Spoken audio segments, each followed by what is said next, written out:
Hey guys, I'm in Coral Gables today and I'm meeting a couple of my friends from One Sotheby's International. Daria and Ben, they're working as a team and we're about to show you one of the most beautiful, right here, and the most expensive penthouses on the market in the Coral Gables, and we'll talk about real estate trends and the market update.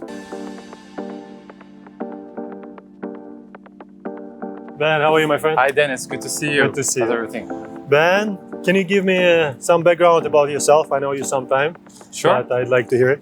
So, I'm Benjamin, and I was born and raised in Paris until I was 18 years old. I then went to study in Switzerland, hospitality management, and then in Boston University. I came back to New York. I worked in the hospitality industry. I also worked in advertising and entertainment. And then I lived in LA for 1 year. Was doing events and entertainment as well, had my own company. Decided to go to Israel for 3 years in Tel Aviv. My family was there and I wanted to experience it. It was amazing. I traveled a lot from there, but amazing experience. Came back to New York for a few years and made it to Miami 4 years ago. Sir, I will interrupt you right here. So you used to live at Tel Aviv, LA, New York, Paris, now Miami. Exactly. Man. Now Miami is home. Yeah, what a Miami is background. home. Wow. So all of these different places I lived were incredible experiences. I met some fantastic people, but Miami is home to me. Every time I come here, I feel home. When I'm on the plane, I arrive here, I feel I'm like, this is home. I love it. So I've been here for 4 years and this is my base. And obviously, Miami is an incredible city I can talk to you about for a long time. Everybody can, but this is now my home. So now I'm in Miami and I love it. Nice, man. And by the way, guys, Ben came when I met him. He came with a croissant. Of course, I had to add the little French touch, right? The café croissant. With a good one, you know, not just any croissant. From Marie Blacher. Marie Blacher, very good bakery in Midtown. Midtown. By the way, can you tell me a little bit about neighborhoods? Midtown, as you said. Sure. What is your favorite neighborhoods, like places here in Miami? So, you know, the beauty of Miami is that it offers a lot of different neighborhoods for different types of lifestyles. My personal favorites are Coral Gables, Coconut Grove. I also love Sunset Harbor, Sunset Islands, and another neighborhood. That's where we met, right? Exactly, yeah. At my friend's place, Avo. Dilo, a little shout out to you, my brother. And another neighborhood a little more up north that I like a lot is Bay Harbor, Bal Harbor, Surfside. Those are my neighborhoods. And then Midtown obviously is a very cool neighborhood. It's very central. This is where I live. It's very easy to go to Miami Beach, to go to the north, to the south. And it's a growing neighborhood. There's a lot of cafes, restaurants. There's a Trader Joe's, a Whole Foods is coming. You're in between Wynwood and Design District. So there's a lot happening for young professionals, for young couples. Midtown and Edgewater, which is where you live, and it's across Midtown. You have amazing views. It's just very practical. So Miami offers a lot of beautiful neighborhoods, but those are the neighborhoods I really love in Miami. Yeah, by the way, I used to live in the Midtown too. I think it was around like 7 years ago or something. And also, note from me, you mentioned about Trader Joe, Whole Foods. I think Zillow did maybe 5 years ago or something. I read an article about real estate that nearby Whole Foods or Trader Joe. Usually they appreciate more in price than the same type of property. I think this is something that is the case, not just in Miami, South Florida, but across the country. Whenever there is a Trader Joe's or Whole Foods, it adds value to the real estate because everybody wants to be close to a Trader Joe's or Whole Foods. Walking distance, you know. Walking distances, of course. Every neighborhood, like South Point as well, is really great neighborhood. You don't have to drive, you can walk. Well, South Point is actually where my office is. I'm on Washington. And it's also a very cool neighborhood because it's very walkable. You have access to a lot of very cool cafes and restaurants. You have access to the beach. And you know you can go anywhere, but it feels very European also. And New York, a lot of New Yorkers over there because you get the beach and you get the walkability and access to everything. They're some of the top restaurants of Miami. So south of Fifth, South Point is a very cool. There's a very beautiful park where you can actually have a beautiful view of the Miami skyline. So yeah, so we're blessed. Sunset. We're in a great city with great neighborhoods for every type of lifestyle. Yep. And also regarding the cafes, you mentioned to me that your friends from New York, the place Mamo, right? The Maman, which is means mom Did you in see French. the way he corrected me? You know, I didn't say it right. And It's okay. You have to say maman. So maman is mom in French. Okay. And that is coming to Miami in 2024. There's going to be a few locations. It's one of my favorite cafe restaurants in New York. They have different locations on the East Coast, and that's exciting. So, next episode, we'll probably do a little episode over there. Sounds good. So Denis, tell me, we know each other for a little while. What's your story? How did you get to Miami? On the boat, of course. As everyone. When did you get to Miami? And, you've been here for quite a while. Yeah. What do you love most about the city that you call home today? I came here 16 years ago. I drove from North Carolina to Miami. I think 14 hours. That was my first car. I bought it 2 weeks driving, no experience. I don't know how I managed it. I was 21, but when you're 21, you don't really think too much. You just do things. Exactly. So, and I came here, and since then I'm in Miami for 16 years, and in real estate for 11 years. Changed a lot of different jobs. I think that's the beauty in Miami is everybody has a story. Yeah. And everybody is working in different environments and industries. And everybody has just an interesting story. And I can tell you also what I like about Miami, that I've been here, how to say that, for a long time, right? In a different parts on my life, right? And Exactly. no matter if I was making, I don't know, $3,000 a month or that I make right now, you happy here, you Exactly. That's you a can very live with important the $3,000 a month, or you can live with the 20, 100 and blah, blah, blah. It's a city where you can enjoy your living with the money that you So there's make, a point I want to touch, which is very important. I saw actually in one of your previous videos, and I think it's a very important point to touch on, is Miami is a very family-friendly city. Yeah. Can you tell us a bit like your experience? Because you're a father. Yep. So that's a good point. Because Miami, a lot of people consider it as a party place. You can get, you can get everything. Yeah, you can get everything. You can do parties. You can wake up early. Like me personally, for the last 10 years, I used to wake up at maybe 11 years at 6 a.m. That's what I do. People are like, Ben, why do you get up at 5? I'm like, because that's how I am. This is what I do. A routine. I go work out, and And it doesn't matter if everybody's going to parties every 3-4 times a week. It does not affect you. You can choose wherever you want here. And back to families, same thing. You can choose if you want to have a family kind of quiet, not party type of mode. You can enjoy it here. Exactly. There's nice schools, really nice schools. There's public schools, private school, good neighborhoods, as we discussed. South of Fifth, for example, It's one of the best ones. There's Bell Harbor or Coconut Grove, Coral Gables, and many Coral Gables we here. Exactly. Many others that you can choose from to live with a family, without family, no matter what you want. Exactly.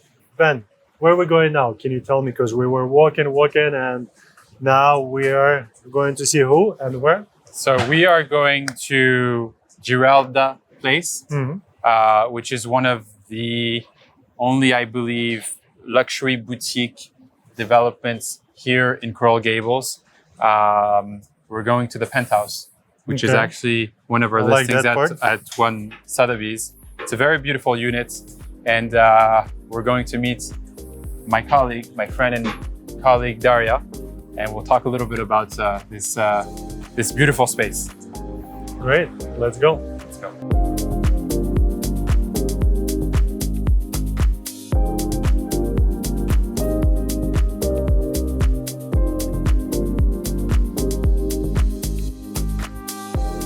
Hi, Daria. Hi, Denis. How How are you? are you? Great to see you today. How are you doing? Doing well, thank you. Okay, well, welcome. Would you like to Yes. take some fresh air Please. with me? Please. Some Can you December introduce fresh yourself air. as well? Ben already talked about Absolutely. you, but I'd like to hear. Thank you so much. From your Well, side. my path in real estate started in 2010, Mhm. long time ago, back in Russia. We were selling Which city? Nizhny Novgorod, Nizhny, okay. which is like So- very close to Moscow, Mhm. 400 kilometers only. That's when we were selling pre-construction gated communities, which was something very new for Mhm. Russia back in the Uh-huh. days. And, to tell you the truth, I was always a fan of art and architecture, interior design. So all of it kind of blended together. Then my global business development background also blended in. And slowly but surely, I transitioned to One Sotheby's International Mhm. Realty. And how Um, long you been here in Miami? Oh, I've been in Miami for over 12 years Wow, already. okay. Yes.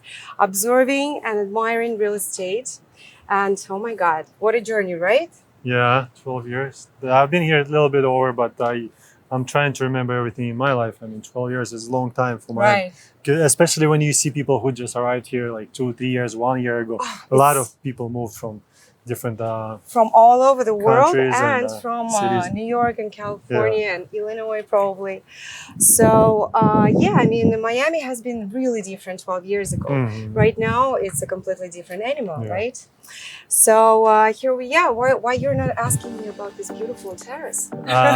Where we are, can you tell me about the terrace? We're still walking. Absolutely. It is We're still terrace? walking, and you know what? We're going to continue walking Okay. because this wraparound terrace has 5,000 square feet. Okay. Imagine. So With your own we are- botanical garden, right? Yes, exactly. This is a very beautiful and special place. We are at 275 Mhm. Giralda Avenue, the most stunning penthouse, I would say, in the heart of Coral Gables, where you're close, walking distance to everything, exclusive shopping, exquisite dining, and so on and so forth. This particular unit has been listed over maybe 1 month ago by Mhm. our dear friend and colleague from One Sotheby's. Yep. Her name is Gabriela Dager, Mhm. and she was kind enough to let us in today and to preview this beautiful property for our clients. And built by developer Victor. I don't know his last name, but we just met him here. Yes, He came that's down. true. With And a also beautiful dog. Her name is Ganda. Ganda. Ganda. And it's 2 blocks from Miracle Mile. We had a coffee there as well as Wonderful. after you. Here we are in the primary bathroom, as you can see, with a standalone bathtub and a rain drop showers. Beautiful floors, wooden floors in the primary. I love the size of that closet. It's This not closet is finished yet, amazing. but It could like be a 1 bedroom in New York, for right? sure. Even 2 bedroom. Here we are at the primary. Mhm. By the way, I see the unit comes furnished. It's staging. I guess you can get it furnished, right? Or unfurnished. Yes, absolutely. Staging is very important, as you know, to sell the unit at the fastest way possible. So we stage it a little bit, but the unit is brand new. It has 4 bedrooms and 4 full bathrooms with 1 powder room. It's the outside, the terrace is 5,000 square feet, but the interior is also 5,000 square feet. So it pretty gives you much 10,000. plenty of space for entertainment outdoors or indoors. As you can see, open floor plan here in the living area. Plenty of natural light, 11-foot ceilings, and this beautiful kitchen. And yeah, I'm just in love with this unit. I would totally live I here. can see it. Yeah, I would totally live here. It's a great size of the unit for big families, right? You have, look at this living room. How many? Like 30 feet maybe? Yeah, It's yeah. pretty long. And plus, did I tell you that Coral Gables is one of my favorite neighborhoods in Miami? No, you didn't. Yes, it is. Together with Coconut Grove, but Okay. I mean, Coral Gables is so special. It just reminds you of this, old school elegance and timeless class, and the sophisticated living. So one can come here and find anything that one can dream about. The restaurants, the shopping, the best schools in the country, in Florida at least. So yeah, that's the place to be. And I agree with you on the school and architecture as well. It's different from Miami, anywhere that you can see. Like Edgewater is different, Miami Beach is different, Sunny House is different, Coral Gables and Coconut Grove. Yeah, I like it the way. I'm looking at it right now, and it has a lot of charm to it. Yep, that's great, and sure. I like the way they keep it because they have really strict regulations on new construction. They don't just allow to build anything you want. And this is good. Yeah, it's great. I think they also, if you want to build here, you have to provide materials from which materials you're going to build, like colors and everything. And I think it's really good to have it. Well, that's why you receive such a great, amazing project as this one, because of the regulation and limitations and all of that construction companies have to face. Let's find Ben. Let's sit down and talk more about trends and everything that we would like to share with our viewers. With great pleasure. Let's see if he's done with his calls. Let's see.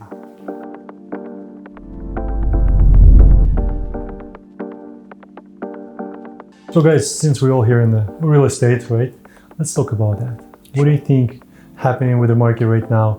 What do you think will happen in the next year? Because I can tell you from my experience, a lot of people they're expecting the prices kind of be lowered. But tell me, what are your thoughts about it? Who should start? You want to start? Sure. Well, I feel like we're living in the era when the change is our constant, right? It didn't start yesterday, it didn't start a year ago. We know that this whole shift started with COVID a few years ago when, a big amount of this talent and wealth community started to shift from states like New York and California and Illinois to Miami and South Florida. That's when we started to see the prices spiked, and that's when we started to see the shortage of inventory. So if we're talking about the predictions for 2024 and the market in 2024, I think that, this is just the beginning for South Florida, for Miami. The prices will at least be the same or maybe continue to rise.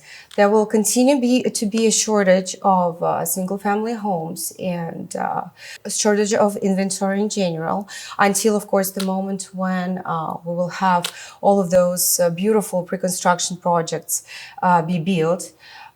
So, hey, if you have resources and if you're willing to move to Miami, I think that the time is right now. You got to seize the moment.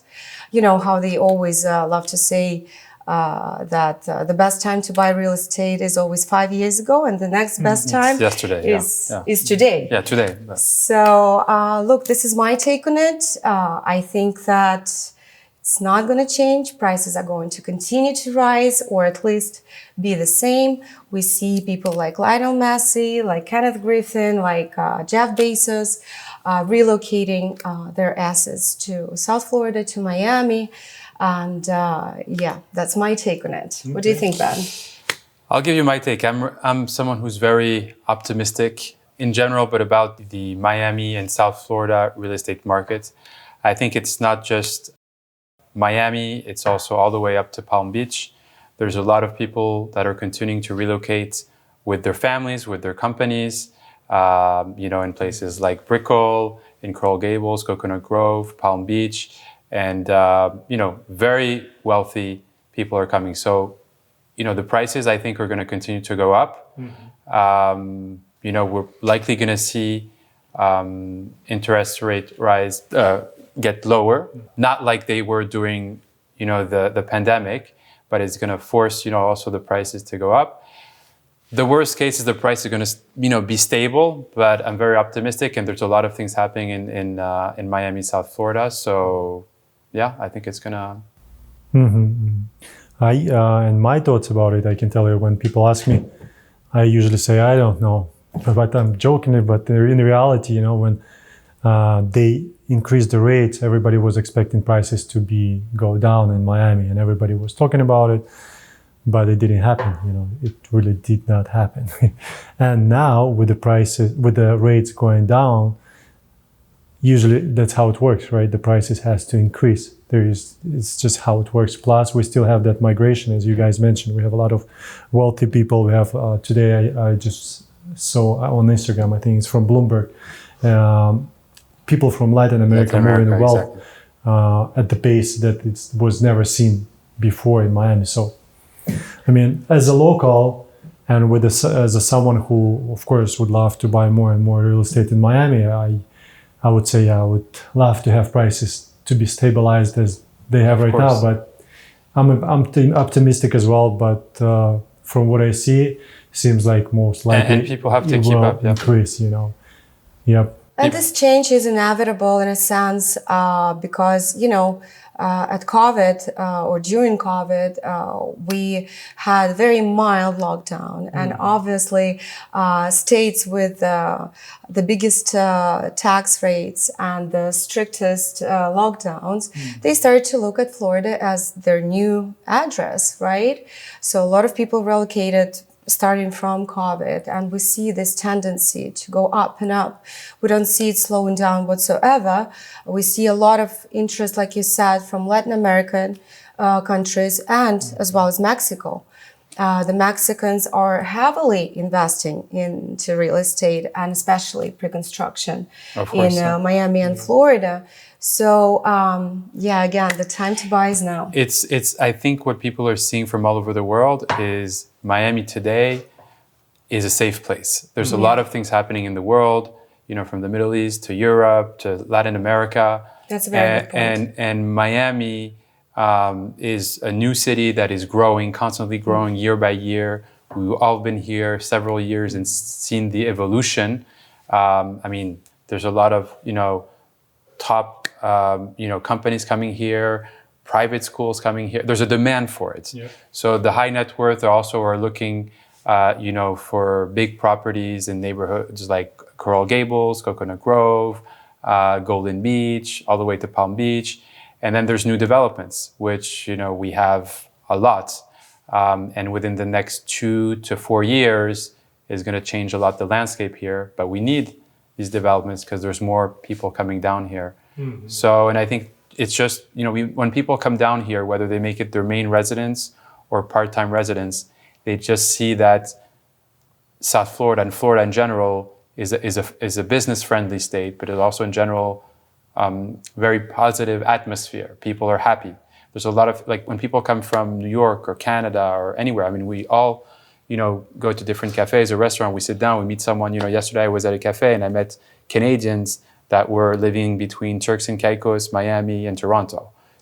So everybody has their story, and I think that's very interesting. Plus, I think that one thing that COVID influenced a lot, the acceleration of things in general in all industries and especially in real estate, is that people started to work remotely, right? The new era of Internet of Things, remote jobs. Why somebody would pay high rent sitting in New York in so-so weather in the smallest apartment, possible, paying high taxes while he can relocate to Florida and enjoy the sun all year long and enjoy this great environment and safety and zero state tax. And I think another very important point is that, so there's obviously, people are working remotely, but the office environment is being rethought of, right? So here in South Florida, from Brickell to Miami Beach, within the next 2-3 years, they're doing offices differently. So, in a healthier environment, because people don't want to be in a regular office sitting, kind of like in a box cubicle. Now we're seeing like Michael Schwo, who's a big developer, is not only working on residential projects, which are top of the line, such as the Rally, but he's also working on, changing Miami Beach and bringing, new styles of offices.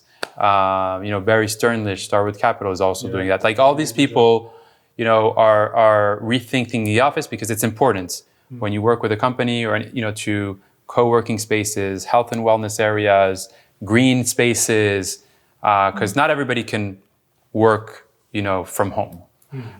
So I think there's just all these elements that come together, and it's very positive for South Florida and South Florida real estate. Yeah, plus with the taxes, as you guys mentioned. Yesterday I met clients there from, originally from Europe, and now they live in Poland. But anyway, so make that story short, he was thinking if he's one of the biggest, no, he's the biggest actually in his field, what he does. And he said if he's gonna move his company here, he will save on taxes from Europe.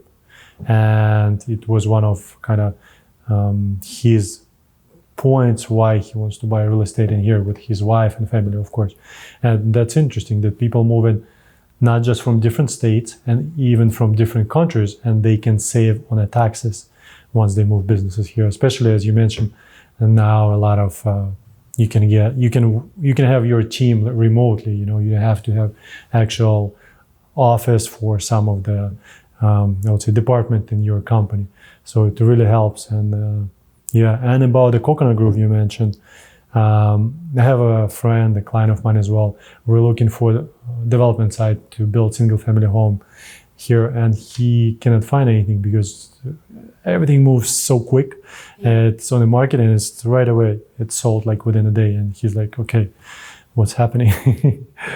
Well, in the whole Coconut Grove, Coral Gables area, the past year, compared to a lot of neighborhoods, these are some of the neighborhoods that the prices increased the most. Like they increased, I think, something around 35% or 37%, which is a lot. Within a year, single family homes here, you buy a home a year ago and now it's like 30-something%. Yeah. It's a lot. And there's a reason. We're sitting in this beautiful penthouse here in Coral Gables, but, in Coral Gables, people are coming here for, it's very European, walkability, top schools, security, all these things. And yeah, they can go, to different places in Miami, but they feel safe here. They feel there's a lot of, top executives and CEOs that relocate with their family, first neighborhood. And so it's hard to find homes, whatever price point it is, of exactly what they want, because they have certain demands, like from New York or from Toronto. So, but this is a top neighborhood, so. Yeah, and by the way, you were talking about CEOs and guys moving from New York. We actually have one client, he rent place here for now, but he's looking to buy something.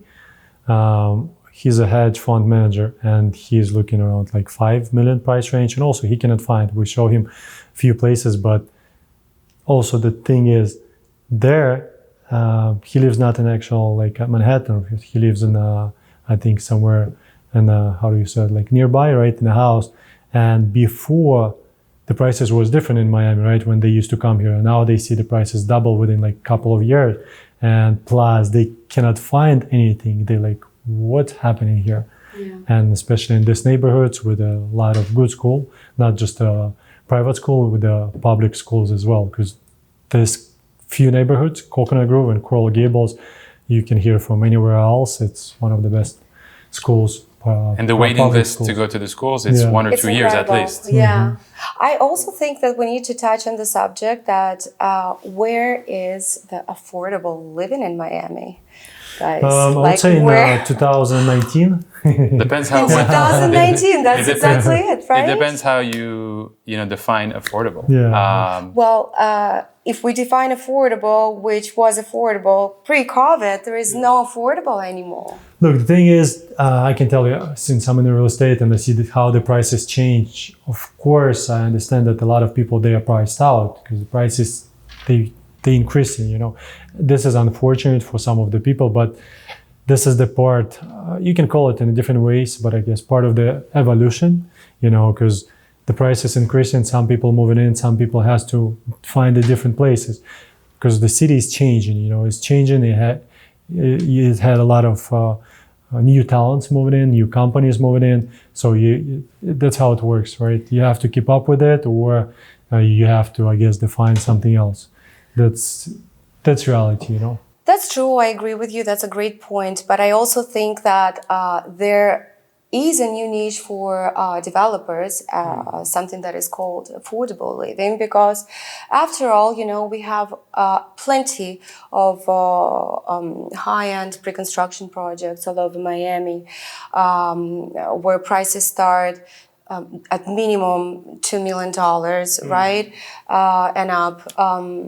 But we don't have any affordable living. So at the same time, Miami, I understand that it's growing, you know, a lot of talent and wealth communities are coming from all over the place. But at the same time, you know, we need middle class, we need also workers, we need people who are going to serve those buildings, to serve those hotels. And unfortunately, they're being pushed out. So I see that, you know, affordable living will be another niche for developers. Yeah, but the thing is, affordable, it has to go from the city, from the actual city. Like, for example, there is project in Ventura is going to be built. I forgot the name. I think Icon Aventura, if I'm not mistaken, is by Related, and I forgot the guy. They're doing also, they're doing projects in North Bay also.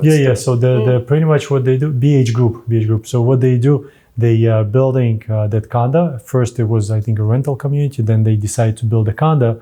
Plus there will be few rental units, like 10, 20. I don't remember exact number, but it kind of.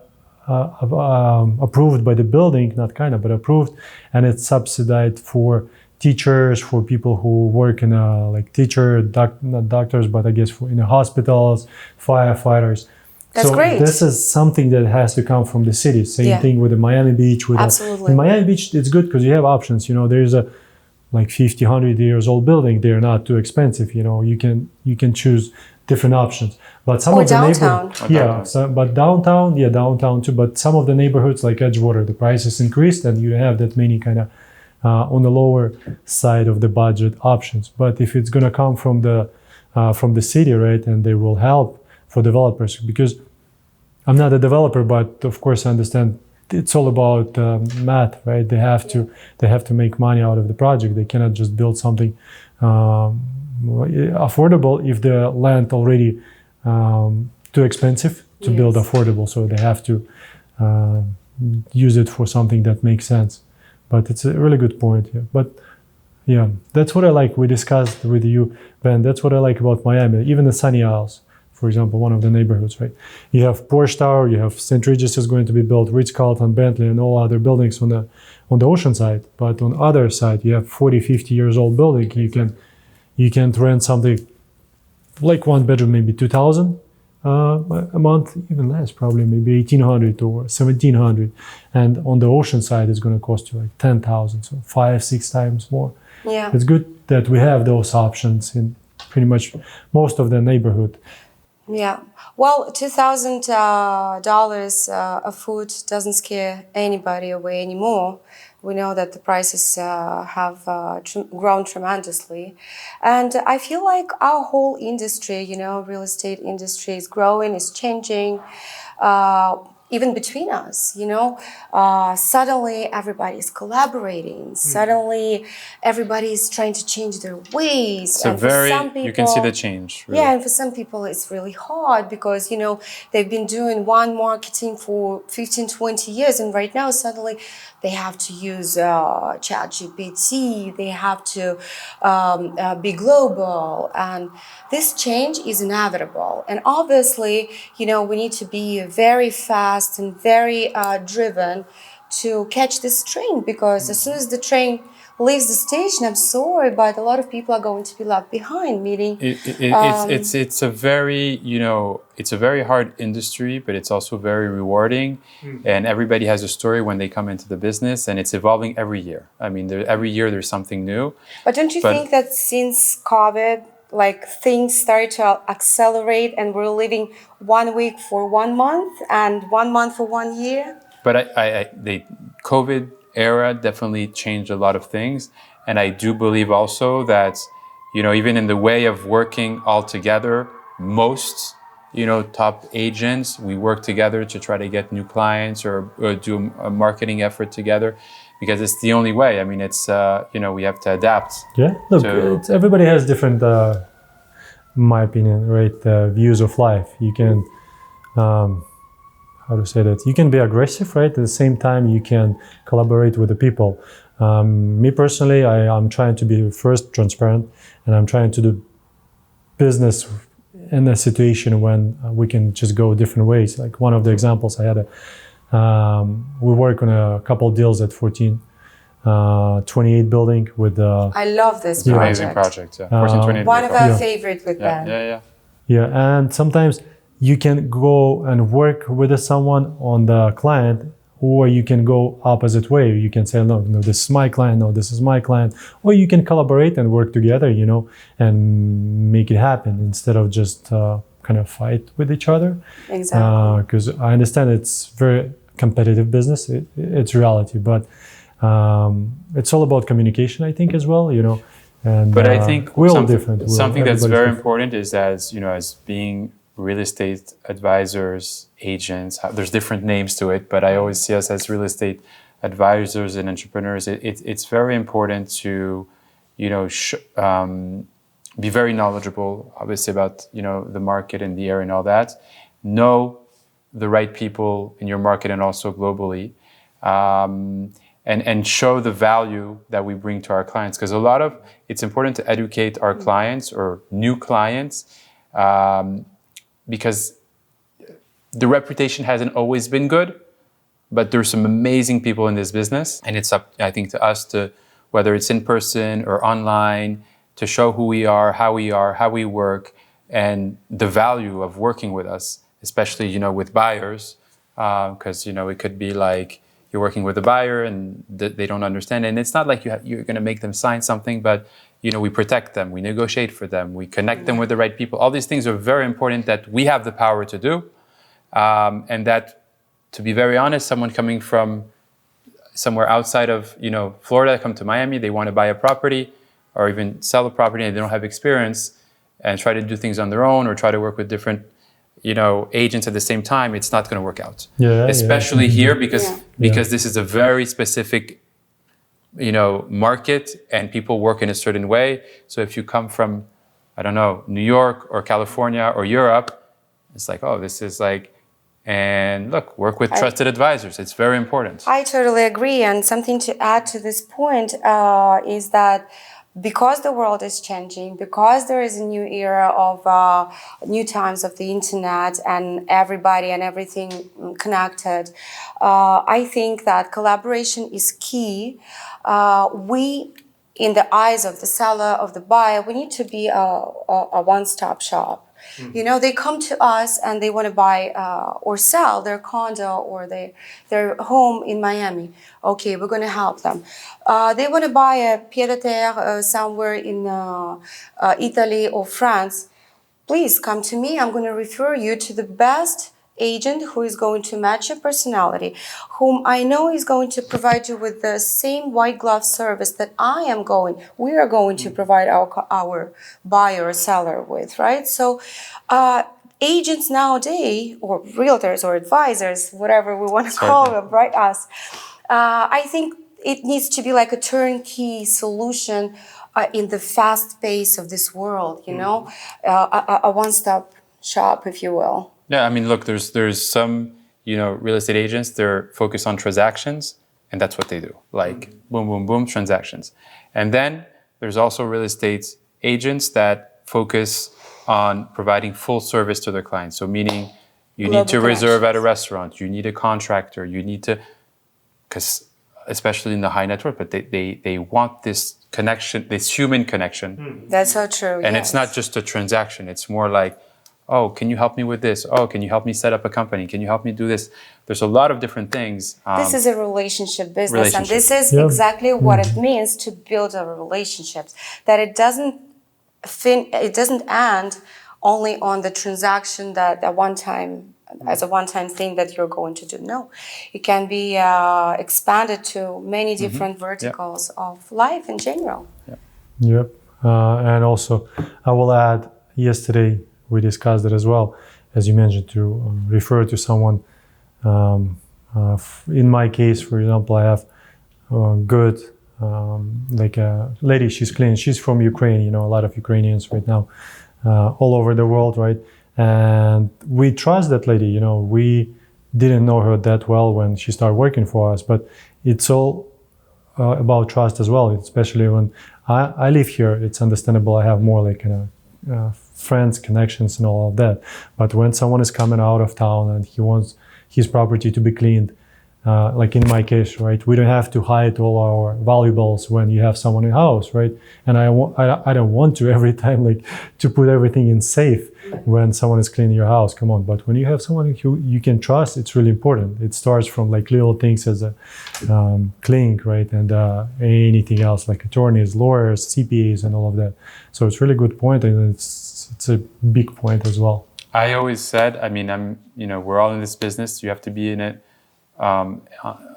in the long run. You have to be very passionate, and you have to understand there'll be like some harder times and some great times, but you have to constantly build up relationships, and you know, you have already great relationships in a network. You have to constantly talk with them, meet with them, and then every new person you meet, you know, build something. And also very important is, I think, is to kind of choose also who are the right fit of people to work with, right? From clients. This is a conversation we had earlier today, but and you know, it's how do you build a great business, but also be happy every day.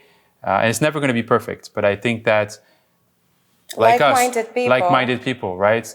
You know, you have your own brokerages who work together as partners at one Sotheby's, but we collaborate on different things. We're like-minded.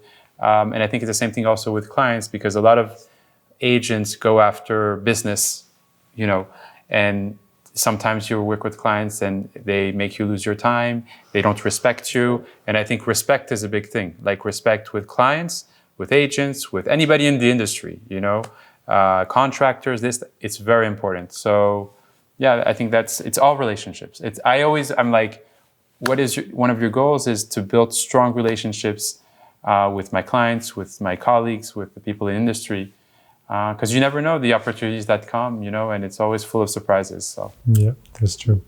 Guys, I really thank you for your time. Would you like to add anything before I let you go? Maybe a few wishes from each of us. We're at the end of the year, so some wishes. What would you like to say and wish our audience for 2024? So, you know, I think 2023 has been a very interesting year for everyone. A lot of challenges, but also a lot of good things. And I think coming into 2024, wishing all my clients, friends, colleagues, everybody in the industry, a lot of great things. Spend quality times with your friends and family and loved ones, and be ready for an amazing 2024. Bravo, that's amazing. So I'm just going to add, I'm going to be very short and say that I'm wishing you health, peace, to never give up, and always follow your passion with supreme verve and tenacity. Happy New Year. I like that. I guess it's my turn. What would I add? First, I would say, guys, enjoy. Not just enjoy it, live the life day by day. Like when you wake up, you already woke up, you know. Just realize that you can breathe. You have your family, friends, you have your surroundings, you know. We all, when we're alive. And it's really good point to remember, like every day. That's what I'm trying to remember for myself. Because no matter how hard is your day, no matter what happened, you always have to put your attention on the positive things. Because we are in the hard business, right? A lot of things happen within our lives, and it's most important. What I would say, that we are alive, and it's already a good thing. So that's most important thing, you know. And I really want to thank everyone who was my clients, friends. First of clients, because most of the clients are the friends, guys. For what for what you've done for me, because it is who I am, you know. Everybody who surrounds me as well, like people I'm sitting right now. So thank you for everyone, and wish you great 2024. guys. Happy holidays and Happy happy holidays. New Year. It's a wrap.